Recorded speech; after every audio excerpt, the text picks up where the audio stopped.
नमस्कार, बिहार मिथिला न्यूज में आपका स्वागत है। मैं हूं मनोज। बड़ी खबर बता दी कि बिहार में 19 ऐसे अपराधियों के जो भूमि शराब और जो गुंडा एक्ट के तहत ऐसे जो 20 बड़े नामों की घोषणा जैसे ही बिहार सरकार ने की है, विभिन्न जिलों में भी पुलिस सक्रिय हो गई है। हम बता दें, जिन 19 बड़े माफियाओं के नाम शामिल थे उसमें दरभंगा का भी एक नाम शामिल है, वो है रिजवान उर्फ राजा। अच्छी तरह जानते होंगे इस नाम को, और शायद भूमि काम से जुड़े हुए हर वो व्यक्ति, चाहे दरभंगा का भूमाफिया ही क्यों ना हो या छोटे कारोबारी क्यों ना हो, राजा का नाम सभी जानते हैं। एक समय में राजा के यहाँ, जो कि बहादुरपुर थाना क्षेत्र का रहने वाला है, राजा के यहाँ कम से कम 50 से ज्यादा लोग उनकी दरबारी क्या करते थे, प्रॉपर्टी का काम करते थे। उसी में उसको फंसाया गया। बहुत सारे लोग हैं जो निर्दोष है, उसको फंसाया गया है। और इस संबंध में कोई नोटिस आया है आप लोग को? नहीं, नोटिस तो कुछ नहीं आया अभी हमें। जैसे मीडिया के थ्रू और लोगों के थ्रू जो हमें मुझे मालूम हुआ, जैसे पेपर में आया है, तो हम लोग तो देख ही रहे हैं कि वो तो कुछ है ही नहीं उसके नाम से। बिहार के टॉप 10 में पहले लिस्ट पे है क्या करेंगे? अब टॉप 10 में है तो आकर के ईडी अपने देखेगी कि क्या है नहीं है। हम आप तो कुछ बोल नहीं सकते, कर नहीं सकते। और हमारे बाप दादा की जमीन है। बताया गया है उसमें कि करोड़ों की उनकी संपत्ति, उनके करोड़ लाख का वो आरोप लगाया गया। करोड़ों की, यहाँ तो 10 रुपया नहीं उसके पास है। जो आदमी 2 साल से जेल में है, उसका घर भी चलना मुश्किल है। पैसा रहता तो जेल से बाहर, आज के डेट में जेल से बाहर रहता। और उसके पास तो कुछ है ही नहीं। क्या कहेंगे अपनी तरफ से, आप क्या कहेंगे? तो हम तो सरकार से यही निवेदन करेंगे कि वो निर्दोष है, उसको कहीं ना कहीं कोई फंसा रहा है। इस पर जो है सरकार से गुहार करेंगे कि जो सही है वो कार्रवाई करे।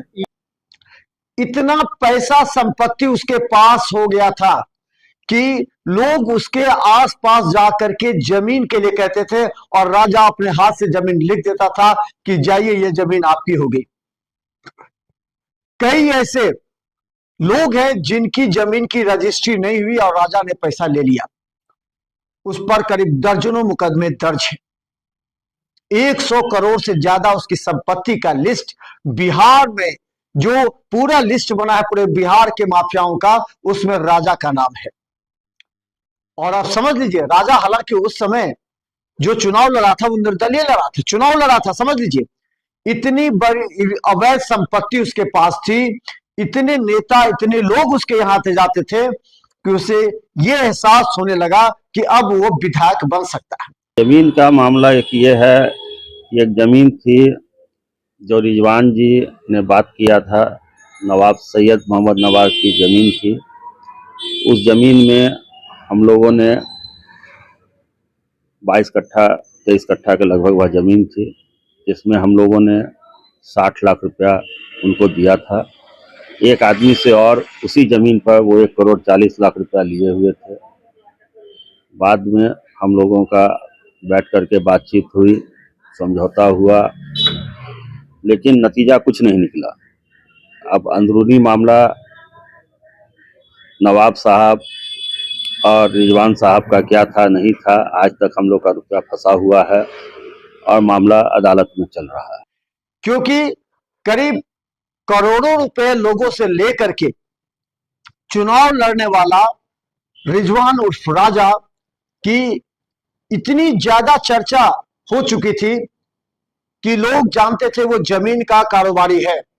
जब भी कोई उसके यहां जाता था, और उसको हम बता दें, जो सूत्र बता रहे हैं कि 22 एजेंट उसके थे, 22 एजेंट।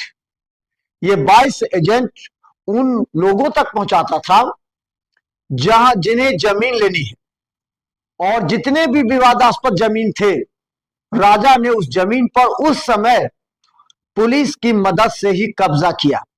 उस समय पुलिस प्रशासन के कुछ लोग उसकी मदद करते थे, यहां तक कि जो अंचल कार्यालय था वो भी उसकी मदद करता था। और हम बता दें, ये हनुमान नगर, बहादुरपुर, इस क्षेत्र में ज्यादा उसने काम किया। उसके घर पर एक समय दर्जनों बड़ी बड़ी गाड़ियां लगी रहती थी। उस समय जब लोग हवाई जहाज की यात्रा नहीं जानते थे, वो हवाई जहाज की यात्रा कर बॉम्बे और दिल्ली जाता था। एक बहुत बड़े शख्स, पैसे वाले के रूप में उसकी पहचान बन गई थी। और हमने जैसा कहा 22 एजेंट थे उसके, जो जमीन उससे बिकवाता था और उसे कमीशन मिलता था। लेकिन अभी दर्जनों लोग ऐसे हैं जिनसे पैसा लेकर के रिजवान ने जमीन रजिस्ट्री नहीं करवाई और वो जेल चला गया। पिछले 2 वर्षों से वो जेल में बंद है। और अब जब उसके नाम पूरे बिहार के उस माफियाओं में शामिल हो गया है, तो एक बार फिर चर्चा का बाजार दरभंगा में भी गर्म है। लेकिन एक बात समझिए, दिनेश दारुका ने जिस तरह के स्टेटमेंट दिए, उसने कहा कि हम आपको दिखाते हैं। दिनेश दारुका ने कहा कि हमारे करोड़ रुपए लिए, 40 लाख से ज्यादा उसने लिए, लेकिन जमीन रजिस्ट्री आज तक नहीं हुई। वो जेल में बंद है, उसके पैसे डूब गए। एक व्यक्ति की मेहनत की कमाई और जो आशा के साथ पैसे लगाता है, उसकी कमाई। जरा सोच लीजिए कि कितना बड़ा आघात है। 40 लाख रुपया देकर आज तक जमीन रजिस्ट्री नहीं हुई। ऐसे कई लोग हैं जो धीरे धीरे पुलिस के सामने आएंगे। लेकिन अब देखिए, दुर्भाग्य का विषय यह है, ये हम समीक्षा बता रहे हैं, लेकिन इसके बाद आपको हम खबर भी बताएंगे। ये बड़ा दुर्भाग्य का विषय है कि जब पुलिस इसके यहां पहुंचती है, जब बहादुरपुर थाना भी एक बार कुर्की जब्ती लेकर पहुंची, तो उसके भाई ने कह दिया कि उनका तो नाम से कोई जमीन है ही नहीं, कोई मकान है ही नहीं, यहां तक कि गाड़ी भी नहीं है।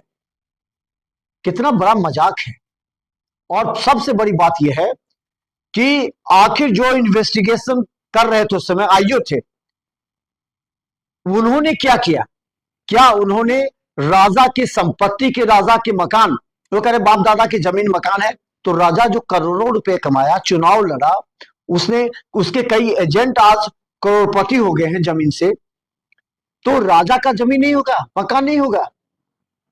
कुर्की जब्ती करने गई पुलिस को वारंट वापस लौटना पड़ा। या तो उस समय के आईओ ने सही तरीके से काज नहीं किया, जांच नहीं करवाई, या फिर उसे बचाने में उसके ही परिवार के कुछ लोग अभी भी लगे हुए। लेकिन इस बार बुलडोजर चलना तय है, क्योंकि पूरे बिहार में 1600 ऐसे भूमाफिया, शराब माफिया का लिस्ट बना है, बालू माफिया का लिस्ट बना है, जिसमें दरभंगा के भी 1 दर्जन माफिया शामिल हैं। हालांकि अभी पुलिस इस मामले पर काम कर रही है, इस कार्य पूरी तरह तैयार कर रही है लिस्ट कि आखिर दरभंगा में भी ऐसे कौन बड़े माफिया हैं। दरभंगा ही नहीं, मधुबनी में भी ऐसे माफियाओं की लिस्ट तैयार की जा रही है। और आपको बता दें, 308 माफियाओं की लिस्ट पूरी तरह तैयार है, जिसमें 67 माफियाओं पर एक्शन शुरू हो गया, यानी कि बुलडोजर एक्शन शुरू हो गया है। उनकी संपत्ति को सीज करने का समय पूरी तरह आ गया है। ये है, और हम आपको लगातार बताते रहेंगे। अगर दरभंगा में ऐसे 1 दर्जन माफिया हैं जो लोगों की नजर में है, लेकिन पुलिस के नजर में या फिर इन्फोर्समेंट डायरेक्टर के नजर में है या नहीं, इस बात की जानकारी आपको आने वाले साल में जरूर पता लग जाएगा।